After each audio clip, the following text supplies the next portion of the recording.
Values Junior College, IIT, JEE, NEET Academy, Seat Guarantee Program. Welcome to I dream. Ahmedabad విమాన ప్రమాదం వెనుక అసలు కారణం అదేనా? ఇది టెక్నికల్ ఎర్రరా, హ్యూమన్ ఎర్రరా? అసలు ఏం జరిగింది అనే విషయంపై ఆ రోజు దర్యాప్తు ప్రారంభించిన government of India minister for civil aviation సంబంధించిన aircraft accident investigation bureau ఇచ్చిన రిపోర్ట్ ఐ డ్రీమ్ చేతిలో ఉంది. ఈ రిపోర్ట్ ప్రకారం 2 స్విచ్లు కూడా ఒకేసారి ఆగిపోవడంతో పెట్రోల్ ఫ్యూల్ ఆగిపోయింది, దాంతో ప్రమాదం జరిగింది. అంతేకాకుండా కాక్పిట్ వాయిస్లో ఈ స్విచ్లు ఎవరు ఆఫ్ చేశారని పైలట్ కో పైలట్ మాట్లాడుకుంది కూడా రికార్డ్ అవ్వడంతో దీని మీద పూర్తిగా వివరణ జరుగుతుంది. అసలు స్విచ్లు ఆటోమేటిక్గా ఆగిపోతాయా? అది కేవలం ఎవరైనా ఆపారా? చేయి తగిలితే ఆగిపోయేంత అంత డెలికేట్ కానీ స్విచ్లు ఎవరు ఆపుంటారు? ఒక స్విచ్ ఆఫ్ చేసి 2 స్విచ్ ఆన్ చేసి లోగా ప్రమాదం జరిగిందనే విషయాన్ని ఈ రిపోర్ట్లో కనిపిస్తుంది. ఈ రిపోర్ట్లో ఏం జరిగింది, ప్రమాదానికి టెక్నికల్ ఎర్రరా, హ్యూమన్ ఎర్రరా అనే విషయం అంతా మాట్లాడడానికి చాలా క్లారిటీగా చెప్పడానికి senior pilot captain SN Reddy గారు ప్రస్తుతం అంత ఉన్నారు. ఆయన అడిగి అసలు పైలట్లో కాక్పిట్లో ఉన్నది ఏం జరుగుతుంటుంది, ఫ్యూయల్ ఎందుకు ఆగిపోయింది, ఆ 2 స్విచ్లు ఎంత డెలికేట్గా ఉంటాయా, లేదా ఎవరైనా చేస్తే వస్తుందా, లేదా టెక్నికల్గా ఆగిందా? వీటితో పాటు అదే విమానం అంతకుముందు ఒక సర్వీస్లోకి వచ్చినప్పుడు స్టెబిలైజర్లో ఒక ప్రాబ్లం ఉందనే విషయాన్ని ఐడెంటిఫై చేశారు. ఆ ప్రాబ్లం వల్ల ఆగిందా అనే విషయాన్ని సార్ని అడిగి తెలుసు. సార్ నమస్తే అండి. నమస్తే అండి. సార్ ఒక్కొక్కటిగా రిపోర్ట్లు బయటకు వస్తున్నాయి. అంటే ఈ రిపోర్ట్ అనేది మనకు ఖచ్చితంగా చెప్పలేము, కానీ ఒక ప్రైమరీ రిపోర్ట్గా మనం భావించవచ్చు. ఇప్పుడు air craft accident investigation bureau వచ్చిన రిపోర్ట్ తీసుకుంటే ఇందులో దాదాపు 15 పేజీల రిపోర్ట్ ఉంది. ఇందులో ఆ రోజు ఎలా జరిగింది, తర్వాత ఏం జరిగి ఉండొచ్చు అనేది ఒక అంటే మనం ప్రైమరీ టెంపరీగా ఇస్తుంటాం. ఇందులో తీసుకుంటే సార్ ఇప్పుడు కట్ ఆఫ్ స్విచ్లు చూస్తున్నాం. ఇది 2 ఒకేసారి ఆఫ్ కట్ ఆఫ్ అయినట్లుగా ఫ్యూయల్ స్విచ్ అని వాళ్ళు రిపోర్ట్ ఇచ్చారు. అంటే 2 ఒకేసారి ఆఫ్ అవుతాయా, లేదు చేయి తగిలితే ఆగిపోయేంత ఈజీగా ఉంటాయా? అసలు మీకున్న ఎక్స్పీరియన్స్లో ఏం జరిగి ఉండొచ్చండి ఇక్కడ ఈ స్విచ్లు అవి చాలా వైటల్ అండ్ ఇంపార్టెంట్ స్విచెస్ కనుక వీటికి గార్డ్ సిస్టమ్ ఉంది, ప్రొటెక్షన్ సిస్టమ్ ఉంది. అదేంటంటే ఇది జస్ట్ ఇట్లా చేయి తగిలితే ఇన్సిడెంటల్ యాక్సిడెంటల్ తగిలితే అవి ఆఫ్ కావు ఆర్ ఆన్ కావు. దాన్ని లిఫ్ట్ చేయాలి, ఈ నాబ్ను బట్టి ఇట్లా లిఫ్ట్ చేసేయాలి. 2 ఒకసారి ఏంటంటే 2 హ్యాండ్స్ యూజ్ చేయవలసి వస్తుంది. సో 2 హ్యాండ్స్ యూజ్ చేస్తే ఎవరు చేస్తే అది ఇంటెన్షనల్గా చేయవలసి వస్తుంది. విన్నారా? అది ఎప్పుడు సాధారణ అవసరం ఉండదు, అట్లా చేయమన్నమాట. ఇక్కడ ఏం చేస్తా, ఈ స్విచెస్ పర్పస్ ఏంటంటే మనం ఇంజన్ స్టార్ట్ చేసినప్పుడే మనం వాడతాం. ఇంజన్ ఇప్పుడు రైట్ ఇంజన్ స్టార్ట్ చేసినప్పుడు రైట్ స్విచ్ దీన్ని పైకి లేపి పైకి జరుపుతాం అనమాట. ఆ పైకి లేపి జరిపే దగ్గర అక్కడ గార్డ్ ఉంటుంది. ఆ పైకి లేపితేనే అది పైకి మూవ్ అవుతుంది, లేకపోతే కాదనమాట. There is a guard there protecting that. So because it being a very vital and important switch, the manufacturer itself has taken precaution of safeguarding it by putting that guard system, that you have to lift it intentionally and then only you can move it. Accidental గా move మీకున్న experience ప్రకారం technical error అంటారు అది? అదే అంటున్నాను. అది ఇప్పుడు fuel of అయింది, ఫ్యూయల్ సప్లై ఆగిపోయిందంటే ఎందుకు ఆగిపోయింది అది వేరమాట. ఇది ఆఫ్ చేస్తే ఆగిపోయింది అని ప్రిజంప్షన్, కానీ ఇది ఆఫ్ చేయకముందే అది ఆగిపోయింది. Pilot is asking the co pilot, నువ్వు స్విచ్ ఆఫ్ చేసావా అంటే ఆయన నేను చేయలేదు అన్నాడు. అనే వరకు pilot realise that the fuel flow has cut off by itself. Then he decided that he has to relight, he has to restart the engine. అప్పుడు probably he has put one after other 2, అందుకే 1 second తర్వాత అన్నాడు కదా, ఇది lift చేసి ఇది of చేసి ఇది ఆఫ్ చేసి హీ స్టార్టెడ్ రీలైట్ ప్రొసీజర్. రీలైట్ ప్రొసీజర్ కొరకు మనకు పవర్ కావాలి. దాని కొరకు 2 ఇంజన్స్ ఫెయిల్ అయినప్పుడే అది ర్యాట్ అని ఒకటి ఉంటుంది, that is known as ram air turbine. అది 2 ఇంజన్స్ కట్ అయితేనే ర్యామేర్ టర్బైన్ పడుతుంది అనమాట, బయటకు వస్తుంది. బయటకు వచ్చి it gives you the hydraulic and electrical and other systems it gives. And also it also makes the APU to start. APU అంటే auxiliary power unit. In this case RAT పడ్డది, దాని తర్వాత మన అది కూడా స్టార్ట్ అయింది, ఏపీయూ కూడా start అయింది. ఇంతలో ది పైలట్స్ ఈ మాటలు మాట్లాడుకొని they realise that the fuel switches were not put off by them, but the fuel flow has stopped by itself. So the fuel flow stop. The switches have stop lock annaga nenu cheppina ade a protection annamata, lock mechanism. So must be lifted before turning. Unless you lift and move it forward, it will not move at all. That's the అంటే ఈజీగా ముందు push చేసి పైకి లేవాలి, మనం పైకి గుంజి పైకి పైకి చేయి తగిలితే నో అసలు కాదు. అందుకొరకే it being a very vital system they have given such protection for that. ఈ ఎయిర్క్రాఫ్ట్లో కానీ ప్రతి ఎయిర్క్రాఫ్ట్లో కూడా ఇటువంటి వైటల్ వాటికి some protection system is there. So ఈ ఎయిర్క్రాఫ్ట్ కొన్నిటికేమో మెటల్ గార్డ్ కూడా ఉంటుంది, దీంట్లో మెటల్ గార్డ్ లేదు. దీనికి ఆ ప్రొటెక్షన్ పెట్టిన పైకి లిఫ్ట్ చేసి మూవ్ చేయాలి. యాక్సిడెంట్గా మనం చేయగలిగేది ఉంటే అది మూవ్ కాదు, unless intentionally you pull it out and then move it far. రెండు ఒకేసారి అలా ఆఫ్ అయి ఉంటాయండి. అదే రెండు ఒకేసారి అంటే రెండు చేతులు వాడవలసి వస్తుంది. So that is never happen. ఒకవేళ కో పైలట్ పని చేసిన పైలట్ చూస్తుంటాడు కదండి, ఇక్కడ చూస్తుంటాడు. Suppose pilot is seeing somewhere else also it can happen, but it did not happen because the co pilot he's confirm that I did not touch, I did not put out the switches. Then captain has realized the fuel flow is not coming on its own. Therefore he attempted to relight the engine. And మన preliminary రిపోర్ట్లో కూడా వచ్చింది, ఒక engine start అయింది, ఇంకొక engine was in the starting ప్రాసెస్లో, then crashes happen. Okay, అదే cut off to run at about 8:52 UTC. అది కట్ ఆఫ్ అంటేనేమో ఇది కిందికి అంటే కట్ ఆఫ్, పైకి అది పుల్ చేసి పైకి అంటే రన్. అది sir the APU inlet door began opening about APU starting ఎందుకంటే ఆ ర్యాట్ కింద పడ్డ తర్వాత ర్యాట్ యొక్క సప్లై తోటి అది APU కూడా ఆటోమేటిక్గా స్టార్ట్ అయింది అనమాట. It was in the starting process. ఓహో, thereafter at 8:56 UTC the engine to fuel cut off switch also transitions cut off to run. That means వెనక నుంచి మళ్ళీ పైకి మూవ్ చేసాడు అనమాట, పైకి గుంజి పైకి మూవ్ చేసాడు. That is to restart the engine. అచ్చా, when fuel control switches are moved from cut off to run while the aircraft is in flight. Correct. ఫ్లైట్లో ఇంకా క్రాష్ కాకముందే దిస్ ప్రాసెస్ హెస్ స్టార్టెడ్. ఒక ఇంజన్ స్టార్ట్ చేసిండ్రు, ఇంకో engine start చేసే వరకు crash అయింది ఆ building. Okay, each engine is full authority dual engine control automatic manages to relate the thrust recovery sequence to aviation fuel introduction. That's the FADEC అంటాం మేము. ఆ FADEC తోటి ఇదండి సార్. ఇందులో చాలా క్లియర్ గా రిపోర్ట్ ఇస్తాను కదా, అంటే ఒక ఇంజిన్ మీరు చెప్తున్నట్లుగా రెండు ఆగిపోయి పైలట్ చూశారు, కో పైలట్ డిస్కస్, ఇదంతా కాక్పిట్ వాయిస్ రికార్డింగ్ వచ్చింది. ఓకే, వెంటనే వాళ్ళు ఒక్కొక్కటి మూవ్ చేశాడు, కానీ అప్పటికే జరగాల్సిన నష్టం. అప్పటికే రైట్ ఇంజన్ స్టార్ట్ అయింది, లెఫ్ట్ ఇంజన్ స్టార్ట్ అయ్యే వరకు క్రాష్ అయింది. సార్ ఒకవేళ అక్కడ బిల్డింగ్స్ ఉన్నాయి కాబట్టి కొలాప్స్ అయింది, ఏం లేకుండా ఉందంటే ఒక ఇంజన్ కూడా స్టార్ట్ అవుతుండే, అప్పుడు ఈ ప్రమాదం జరగదు. అప్పుడు ప్రాబబ్లీ ది పవర్ ఓపెన్ చేస్తే పవర్ వచ్చేది ఉంటే అది దాదాపు కింది ల్యాండ్ వరకు పోయి మళ్ళీ probably it would pick down. Sir ఇప్పుడు మనం కాక్పిట్ చూస్తున్నాం సార్, ఇక్కడ స్విచ్ కనిపిస్తున్నాయి, అంటే మీరు చెప్తున్నట్లుగా చెయ్యి తాగి ఆగిపోయేంత ఇన్సిడెంటల్ గా మూవ్ కాదు ఆ switch. Unless intentionally we lift it and move, it will not move. There is a protection system is there, there is a safeguard system is there. Sir ఇప్పుడు అంటే ఈ ఇష్యూలో కాకుండా జనరల్గా ఈ రెండు స్విచ్లు ఆగిపోవడానికి ఏ రీజన్స్ అయ్యి ఉండొచ్చు? అంటే స్టెబిలైజర్ ప్రాబ్లమ్ అని ఒకటి వస్తుంది, అదే వచ్చా? స్టెబిలైజర్స్ దానికి దీనికి ఏం సంబంధం లేదు. Okay, there is no connection at all. That's a different.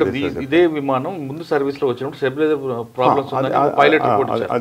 అది వేరే nothing to do with the fuel system. ఏమై ఉండొచ్చండి మీకున్న ఎక్స్పీరియన్స్? దీని ఎక్స్పీరియన్స్ ప్రకారం ఏమవుతుందంటే, ఇప్పుడు నేను మొదలు కూడా చెప్పినాను, ఇదివరకు కూడా చెప్పినాను, fuel supply has stopped for the engine. ఎందుకు? There could be 2-3 reasons. One could be that fuel contamination, దాంట్లో మనకు ఏదైనా చెత్త రావచ్చు, వచ్చి ఫిల్టర్ నుంచి ఫ్యూయల్ పోకుండా బ్లాక్ కావచ్చు. That is one possibility. Second possibility is that some fuel pumps have failed, or the ఈ fuel flow switches international operate చేసి ఉంటారు.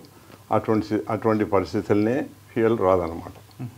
ఇంటెన్షనల్గా ఎవరు చేసి ఉండొచ్చు, ఎవరికి అవకాశం ఉంటుంది? అదే ఇంటెన్షనల్గా ఇక్కడ ఎవరు చేసినట్టు ప్రూవ్ లేదు. ఇక్కడ ఎవిడెన్స్ ఇంతే ఉంది అంటే ఫ్యూయల్ రాలేదు.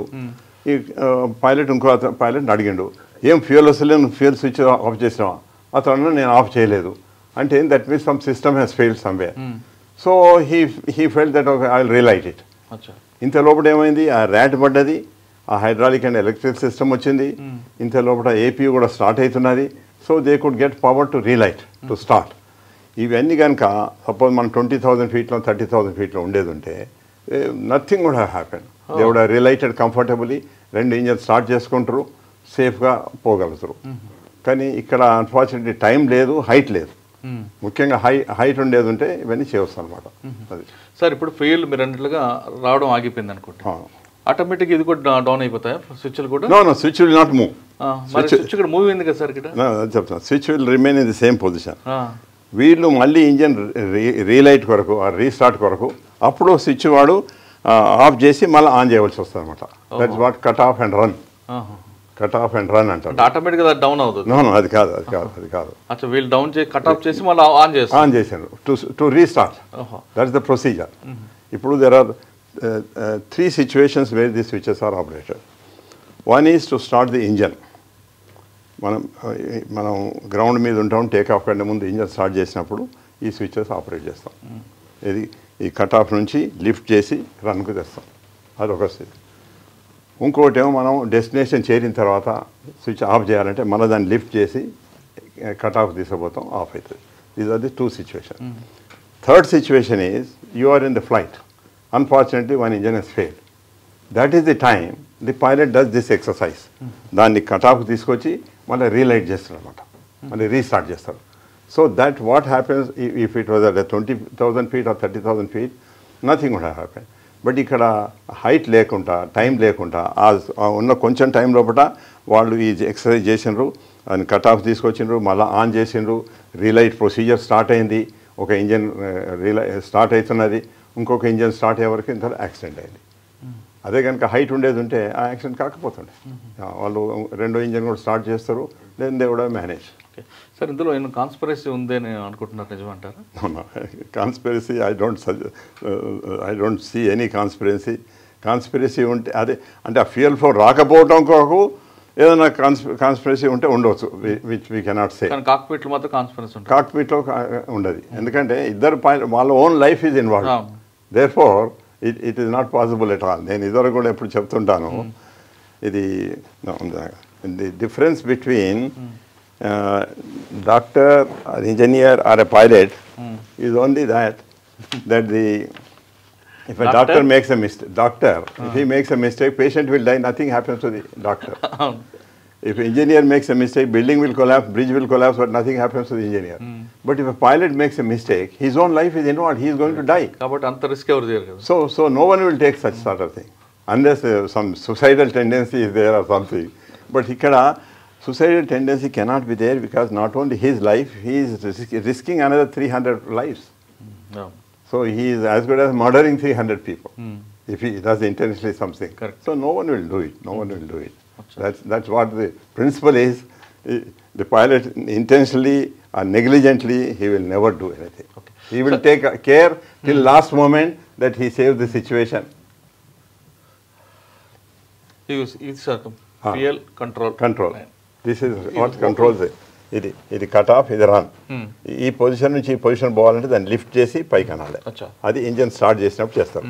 ఇంజన్ షట్ ఆఫ్ చేసినప్పుడు కూడా మళ్ళీ లిఫ్ట్ చేసి కిందికి అనాలి, కట్ ఆఫ్లో పోతుంది. ఈ రెండు సార్, దిస్ ఈజ్ ఎ స్టాబిలైజర్ అవన్నీ అన్నమాట. Nothing to do with this. ఈ ఫ్యూయల్ సిస్టమ్ అంతా ఇంతవరకే సార్. ఇది 1.5-15 అవన్నీ ఫ్లాప్స్ అండి. ఫ్లాప్స్, ఫ్లాప్ పొజిషన్ 1.5-15 ఇటువంటి అన్నమాట. 30 ఇది ల్యాండింగ్ వచ్చినప్పుడు వాడతారు. ఇది టేక్ ఆఫ్ అప్పుడు ఇంతవరకు వాడతారు. 1.5-15 వరకు వాడతారు. ల్యాండింగ్ వచ్చినప్పుడు 30. అది ఈ ఫ్లాప్ ఎందుకంటే ఇట్ గివ్స్ లిఫ్ట్. ఇనిషియల్ ఇంతవరకు లిఫ్ట్ ఇస్తుంది, దాని తర్వాత దీనికి లిఫ్ట్ అండ్ డ్రాగ్ రెండు ఇస్తుంది అనమాట ల్యాండింగ్ వచ్చినప్పుడు. అదే ఒకసారి earlier there was a discussion saying that ఎందుకంటే దీనిలో landing gear lever is down, wheels are down. So యూజువల్గా మనం టేక్ ఆఫ్ అయిన తర్వాత 50 feet to 100 feet లోపల మనం captain gives instruction gear up అంటే ఆవిడ నాబ్ పెట్టి పైకి అంటాడు. ఈ సిచ్యువేషన్లో మనం ఒక దీనిలో ఉంది, ఒక పిక్చర్ ఉంది. ఆ పిక్చర్ ప్రకారంగా the landing gear is down, క్లియర్గా మనకు కనపడుతుంది. దిస్ ఈజ్ ల్యాండింగ్ గేర్, ఇది అప్, ఇది down. This is in down position. Usually after 50 feet to 100 feet lobata, we take the up. In this case, it did not taken up, it was down. Karanam emuntachandi? Adi either when the pilot said, captain said, gear up, either he did not give gear up or gear did not go up. అచ్చా ఇది ఒకటే కాకుండా ఈ reason కూడా ఉంది ఇప్పుడు. There can be this also. Achha. But this is only creates little drag. ఓహో. But it cannot create a crash. అచ్చా అచ్చా. ఒకటి ఏంటంటే ఇప్పుడు ఇంత హైట్కు పోవాలి మనం ఆ గేర్ అప్ తీసుకుంటే ఇంత హైట్ పోకుండా ఈ హైట్లో ఉండవచ్చు. ఓకే. ఎందుకంటే because of the drag it will not claim so fast. ఓహో. అది అంటే ఈ రీజన్ తో పాటు ఇంకొక రీజన్ కూడా కనిపిస్తుంది. There can be possibility. దీంట్లో క్లాష్ అయితే అవ్వదు. Because when I have seen this position sir it is in down position. Okay. ఇందులో చాలా విషయాలు చూపిస్తుంది సార్ రిపోర్ట్లో. వీల్స్ డౌన్ ఉన్నాయి కనపడుతున్నాయి మనకు. వీల్స్ డౌన్ ఉన్నాయి. Wheels are not taken up. ఎందుకంటే ఆ లీవర్ ఈ వీల్స్ అనమాట. ఇవన్నీ వీల్స్. యాక్చువల్లీ పైకి టేక్ ఆఫ్ అయినప్పుడు ఫ్లాప్కి వెళ్ళాలి కదా సార్. అదే పైకి టేక్ ఆఫ్ అయినప్పుడు అది పైకి తీసుకుంటే వీల్స్ పైకి పోవాలి. బట్ ఈ కేసులో కూడా పైకి తీసుకోలేదు ఎందుకంటే lever is down. Or unless he put effort to take it up maybe it did not go. Hydraulic system fail అయింది అనుకోండి. ఫెయిల్ అయితే పైకి తీసుకున్నా అని పోదు. బట్ అప్పుడు లీవర్ అయితే మూవ్ అవుతాయి కానీ లీవర్ మూవ్ కాలేదు అంటే no efforts put to take it. అయితే ఇదివరకు ఆర్గ్యుమెంట్ వచ్చిండే ఈ గేర్ అప్ తీసుకునే విధంగా ఫ్లాప్స్ అప్ తీసుకుని ఉండొచ్చు అని. అట్లా కూడా కాదు ఎందుకంటే గేర్ అప్ దేమో ఈ రౌండ్ ఉంటుంది, ఫ్లాప్ దేమో ఇట్లా ఫ్లాట్ ఉంటుంది అనమాట. ఫ్లాప్స్ కూడా మళ్ళీ లిఫ్ట్ చేసి మూవ్ కావాలి. జస్ట్ ఇట్లా మూవ్ అయ్యేది కాదు. ఇప్పుడున్న టెంపరరీ రిపోర్ట్ ప్రకారం ఇది ఫ్లాప్ లీవర్. ఇక లీవర్ పొజిషన్ ఇట్లా ఉంటుంది. అదేమో ల్యాండింగ్ ఏదో డౌన్ రౌండ్ ఉంటుంది. ఎందుకంటే మనం కళ్ళు మూసుకొని కూడా తప్పు చేయరాదనమాట. అది చేయి పెడితే రౌండ్ ఉంటేనే గేర్ అప్. ఇది ఫ్లాప్ లీవర్ ఇట్లా ఉంటుంది. ఇది టేక్ ఆఫ్ అప్పుడు ఇక్కడ అనుకోండి ఇటు మూవ్ చేయాలంటే దీన్ని లిఫ్ట్ చేసి మూవ్ చేయాలి. ఇవన్నీ ఏవైతే వైటల్ అండ్ ఇంపార్టెంట్ థింగ్స్ ఉన్నాయో ప్రతిదానికి ఆ గార్డ్ సిస్టమ్ ఉంటుంది అనమాట. గార్డ్ సిస్టమ్ ఉంది అది. సార్ అంటే ఇప్పుడు మీకున్న అనుభవం ప్రకారం కేవలం ఫ్యూయల్ కంట్రోల్ కట్ ఆఫ్ కాకుండా ఇది కూడా ఒక రీజన్ కనిపిస్తుంది. దాంతో కొంచెం పెర్ఫార్మెన్స్ డ్రాప్ అవుతుంది అంతే. అచ్చా. కానీ యాక్సిడెంట్ కాదు. సార్ టోటల్గా మీరు మొత్తం చాలా సంవత్సరాలు 25 అడుగులు 25 గంటలు 25 గంటలు అనుకుంటాయి 25,000 గంటలు తిరిగారు ఫ్లైట్లో. ఇవి సాధారణ జరుగుతుంటాయి కానీ ఇప్పుడు దీన్ని మీకు అనుమానం ప్రకారం టెక్నికల్ ఎర్రర్ అని మీరు చెప్తున్నారు ఇంతవరకు. So far I think it is a technical error అనుకుంటున్నాను. Unless it is proved that there could be human error. అది that has to be investigated thoroughly. అందుకొరకు పైలట్స్ అసోసియేషన్ వాళ్ళు కూడా అన్నారు ఏదో ఒకటి చూసి మీరు పైలట్స్ మీద బ్లేమ్ పెట్టకండి. Because pilot is dead and gone, he cannot defend himself. So you have to investigate thoroughly and find out what is it a technical problem or is it a human error అనేది you have to find out. అందుకని ఈ లాస్ట్లో కూడా అంటారు అంటే this only preliminary report. ఇంకా final report కొరకు ఈ లాస్ట్ లైన్లో చదవండి. అవునండి. Investigation is continue. The investigation team will review and examine additional evidence, records and information that is being sought from the stakeholders. It will take long time. అందుకే మొదలే minister గారు అనగానే minimum 3 months. Minister Rammohan Reddy గారు కూడా చెప్తున్నారు ఇది temporary report 3 months అవుతుంది అని అప్పుడు చెప్పిండ్రు. ఇప్పుడు ఇంకా మనకు 1 month కూడా కాలేదు. So the further details may come. Okay. Maybe they may give second report, maybe give the final report also. Sir ఫైనల్గా చెప్పండి ఇటువంటి సంఘటనలు ఇక జరగకుండా ఉండాలంటే గవర్నమెంట్ వైపు ఏం చేయాలి? ఒకవేళ జరిగిన తర్వాత ఇన్వెస్టిగేషన్ చేసి దీంట్లో ఎవరిని ఇందులో ఫిక్సప్ చేస్తారండి? ఇప్పుడు మీరు అన్నట్లుగా టెక్నికల్ ఎర్రర్లోనే జరిగింది అనుకుందాం. ఫైనల్ రిపోర్ట్ టెక్నికల్ ఎర్రర్ ఏది ఉంటే they will give instructions to the manufacturer that these are the things it happen due to this reason. So in future you have to see that this should not happen. So they have to take additional precautions or additional systems improvement they have to do it. అదొకటి. ఇంకొకటి నాకేం idea వచ్చిందంటే ఇప్పుడు మేము Shamshabad airport చేసినాం. I was involved in that from the A to Z. From the selection of the site onwards till it is finalized, I was involved. Okay. I was advisor to government, I was advisor to GMR also. అయితే అప్పుడు ఇప్పుడు runway east west ఉంటుంది అనమాట. సాధారణ మనకి ఇండియాలో winds are only east west డైరెక్షన్లో ఉంటాయి. అయితే ఈస్ట్ వెస్ట్ డైరెక్షన్లో మనం there should not be any obstruction at all. ఇక్కడ ఆ బిల్డింగ్ వాజ్ అన్ అబ్స్ట్రక్షన్.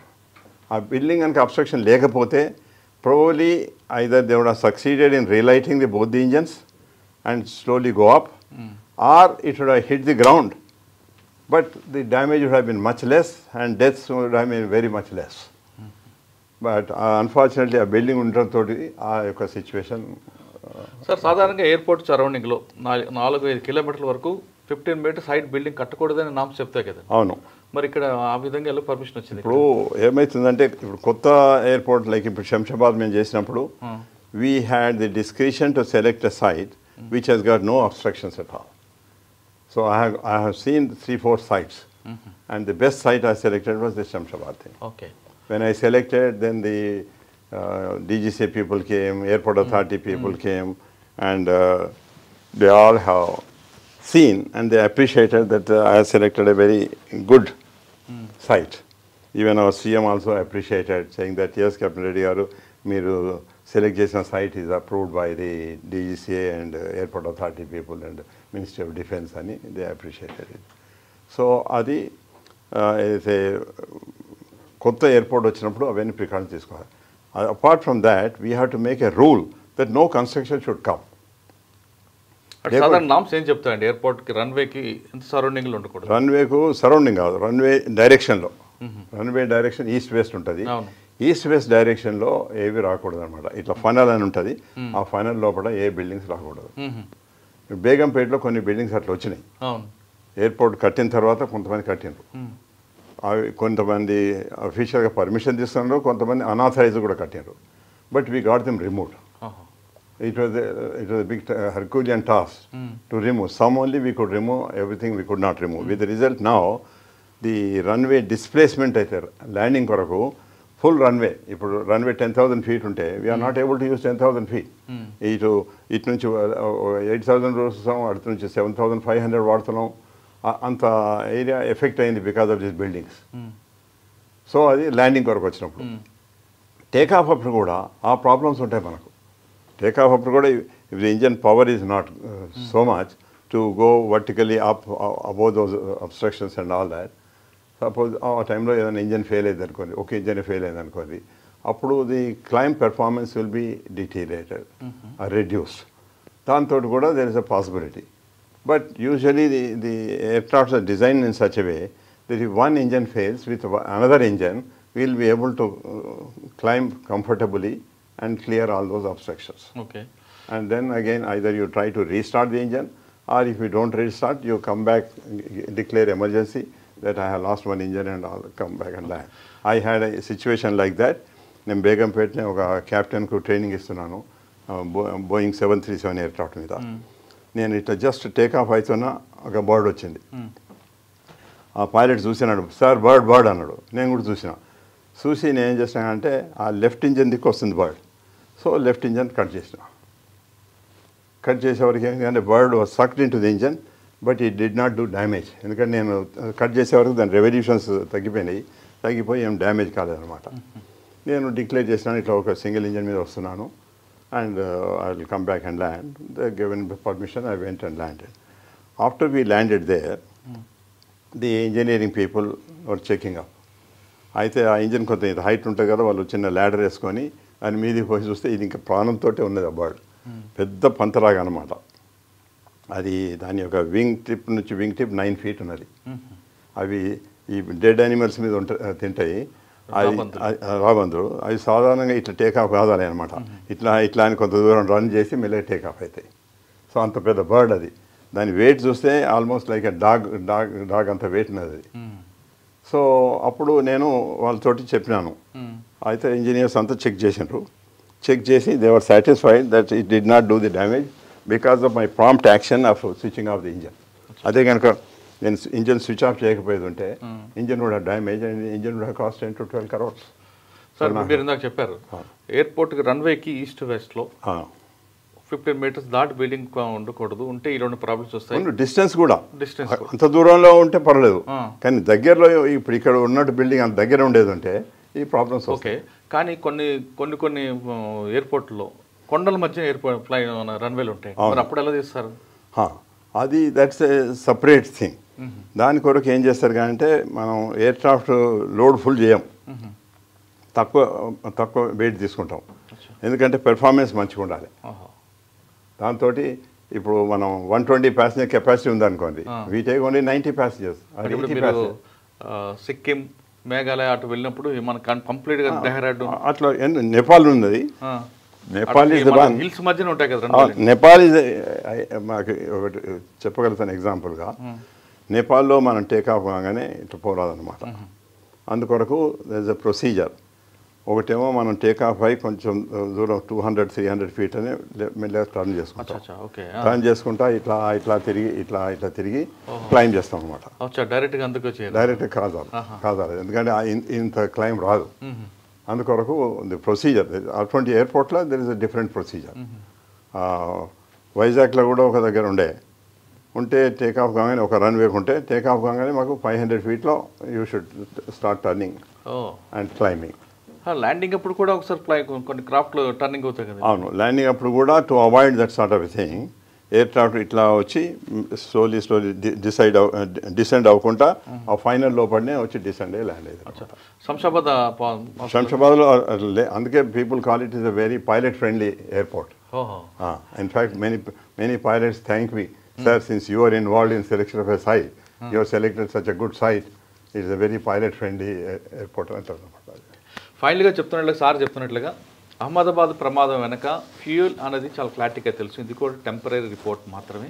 ఇందులో టెక్నికల్ ఎర్రర్గా కనిపిస్తుంది కానీ హ్యూమర్ ఎర్రర్ తక్కువగా కనిపిస్తుంది. ఎందుకంటే అక్కడ ఉన్న ఇద్దరు కో పైలట్ కూడా వాళ్ళ ప్రాణాలు కూడా అందులో కోల్పోయారు కాబట్టి ఎవరు అటువంటి పనులు చేయరు. ఫ్యూయల్ లోపల రావడం వల్ల జరిగే ప్రమాదం, దాంతోపాటు ఇంకొక ప్రమాదం ఇంకొక ఇష్యూ కూడా సార్ గుర్తించారు. కానీ దానివల్ల ప్రమాదాలు జరగకపోవచ్చు. కానీ మెయిన్ అయితే ఫ్యూల్ రాకపోవడం వల్లే ఈ ప్రమాదం జరిగింది అంటున్నారు. కానీ ఇంకొక ఇంపార్టెంట్ విషయం సార్ చెప్తున్నట్లుగా రన్వే నుంచి ఒకవేళ ఆ ఫ్యూల్ ఒక ఇంజన్ టేకాఫ్ అవుతున్న సమయంలో ఆ బిల్డింగ్ లేకపోయి ఉంటే వాళ్ళ ఎయిర్లోనే వాళ్ళు హ్యాపీగా వెళ్ళిపోవచ్చు. కానీ ఆ బిల్డింగ్ రావడంతో కొలాప్స్ అయిపోయింది. కాబట్టి ఇకపైనా సార్ గవర్నమెంట్లు రన్వేకి ఈస్ట్ వెస్ట్లో 15 మీటర్స్ దాటి కానీ 15 మీటర్స్ బిలో కానీ దగ్గర ఎయిర్పోర్ట్ అంటే రన్వేకి దగ్గరలో బిల్డింగ్లు కట్టకుండా చూడాల్సిన బాధ్యత ప్రభుత్వం మీద ఉందని ఎస్ఎన్ రెడ్డి గారు చెప్తున్నారు. ఇది అహ్మదాబాద్ ప్రమాదంపై ఎస్ఎన్ రెడ్డి గారి విశ్లేషణ. మరో అంశంలో మళ్ళీ కలుద్దాం. అంతవరకు నమస్తే. Thank you sir. Thank you very much. నమస్తే.